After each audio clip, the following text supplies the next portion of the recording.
நான் கொடைக்கானல் உள்ளூர்வாசி தான்.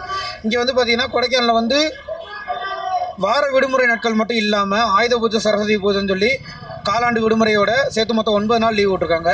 இதனால் வந்து பார்த்திங்கன்னா கொடைக்கானல் சுற்றுலா பயணிகள் வருகை ரொம்ப அதிகமாக இருக்குது. இதில் வந்து பார்த்திங்கன்னா கொடைக்கானல் 3 பெட்ரோல் பங்க் தான் இருக்குது. இந்த 3 பெட்ரோல் பங்க்லேயும் வந்து பார்த்திங்கன்னா பெட்ரோல் வந்து ரொம்ப கம்மியாக இருக்குது. இது மட்டும் இல்லாமல் நம்ம வரக்கூடிய சுற்றுலா பயணிகள்லேருந்து உள்ளூர் வாசியில் எல்லா பேருமே ரொம்ப கஷ்டப்படுறாங்க. இதனால் அந்தந்த பெட்ரோல் பங்க்கில் இருக்கிற ஒவ்வொரு உரிமையாளர்களும் சேமிப்பு கிடங்களை அதிகமான பெட்ரோலை வந்து சேமித்து வைக்க கோரிக்கை வைக்கிறோம். இது வந்து இதனால் வந்து உள்ளூர் வாசிகளும் ரொம்ப பாதிக்கப்படுறாங்க. சுற்றுலா பயணிகளும் கீழே இறங்குறதுக்கு ரொம்ப வந்து கஷ்டமாக இருக்குது. இப்போ அவங்களுக்கு ஏதாவது வந்து சொல்லப்போனால் இப்போ கொடைக்கானல் பஸ் ஸ்டாண்டு பக்கத்தில் இருக்க பெட்ரோல் பங்க்கில் வந்து பார்த்தீங்கன்னா டீசல் இருக்குது, பெட்ரோல் இல்லை. அதுக்கு கீழே உள்ள பெட்ரோல் பங்கை வந்து இழுத்தே மூடிட்டாங்க. அதுக்கு கீழே உள்ள பெட்ரோல் பங்கில் வந்து டீசல் மட்டும்தான் இருக்குது, பெட்ரோல் இல்லை. இதனால் வந்து உள்ளூர் வாசிகள் மிகவும் ரொம்ப சிரமப்படுறாங்க.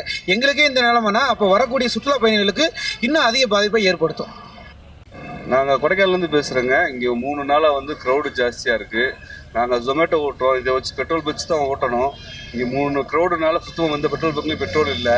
ஒரு பெட்ரோல் பங்க்கில் சுத்தமாக பெட்ரோல் தீர்ந்து போச்சு. இன்னொரு பெட்ரோல் பங்க்கில் கடைசி சுத்தம் தீரப்போகுது. இதை வச்சு நாங்கள் எப்படி போல பார்க்குறது? கொஞ்சம் பெட்ரோல் பங்க்குக்கு வந்து கிடைக்கிற மாதிரி ஏதாவது உதவி பண்ணிங்கன்னா நல்லாயிருக்கும்.